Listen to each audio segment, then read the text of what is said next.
Dixon. Bryony is a British-born single mom of two young boys. She's a performance artist and an event producer, and she holds a BA, in drama from Queen Mary University of London and a master's degree in film aesthetics from the University of Oxford.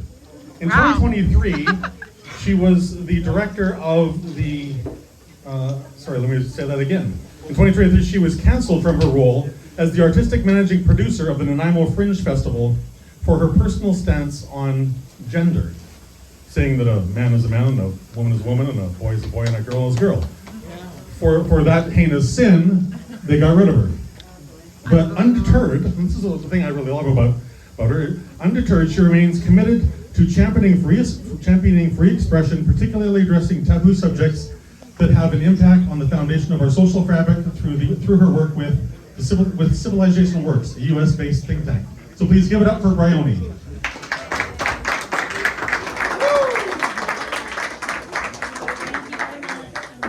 be here. This is an amazing space. Is that loud enough? I'll have to hold it closer.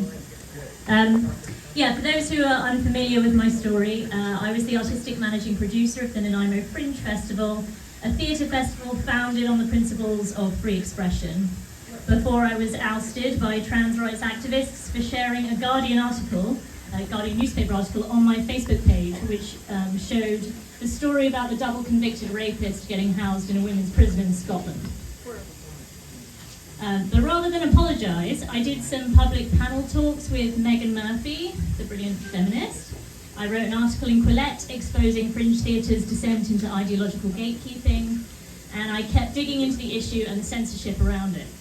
Tonight I've just compiled some of the information that I've shared publicly before, so sorry if any of it's already familiar.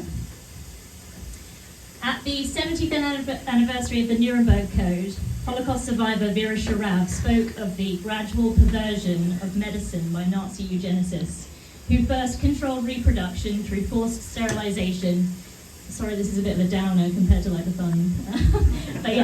And then euthanized thousands of worthless eaters in a precursor to the Holocaust.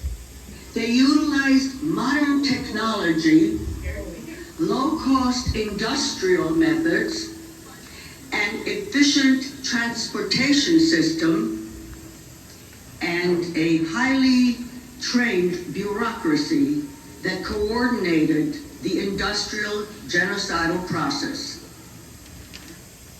Hearing Sharav describe the role of bureaucracies set off alarm bells for me.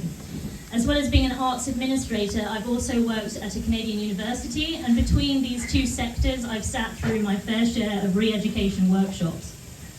Taxpayer-funded exercises in soft power, cropping up all over Western nations simultaneously, creating armies of ideologues in positions of unelected and unaccountable authority over our daily lives.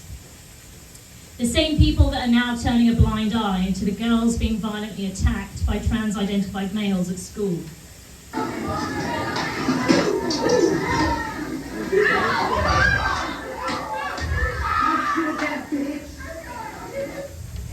Abandoning our most vulnerable out of cowardly self-interest. Just kept repeating it, and we shouldn't have had to sit there and just watch them clean up her blood with the mop. Watch her repeatedly yelling that I'm gonna murder you and just hitting her with a Stanley. And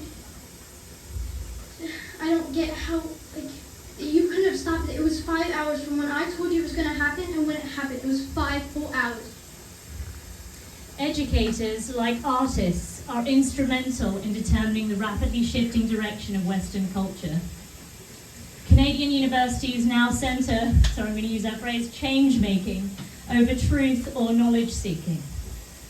And that's because Canada is at the forefront of a globally coordinated cultural, political and industrial revolution, with leaders who are apparently owned by this guy. Penetrates the cabinet. So yesterday I was at a reception for Prime Minister Trudeau. I know that half of this cabinet, or even more half of this cabinet, are actually young nobles of the world. But Plato's timeless allegory of the cave is still as relevant as ever, with humanity shackled, forced to stare at shadows cast upon the cave wall by hidden puppeteers. It was recently suggested that given current polarization, there are actually two cave walls with two different projections. On the larger wall, they perform a dangerous grievance narrative. Meanwhile, others are shown a different reality entirely, where families are being ripped apart. She was 19 when they decided to take her leg away because she was not happy. None of the stuff that they allow her to do worked. Because I want everybody to know that the system is taking our children away. Anyone who escapes to the outside world soon realizes that the agitprop within the cave was serving an external agenda. But returning to the cave to emancipate the other captives is met with distrust and rejection by those who prefer their blissful ignorance. Funding for Plato's puppeteers is contingent on various global initiatives devised by the World Economic Forum's collective of corporate, government, and civil society stakeholders. Once seemingly admirable terms have become Orwellian doublespeak for cultural imperialism, systemic inequality, and the often violent exclusion of other worldviews. Congresswoman Nancy Mace, I hope that one day I do find you in that woman's bathroom and I grab your ratty looking fucking hair and drag your face down to the floor while I repeatedly bash it in until the blood's everywhere and you're dead. Pulitzer Prize-winning journalist Chris Hedges describes woke imperialism as devoid of class consciousness and another tool in the arsenal of the imperial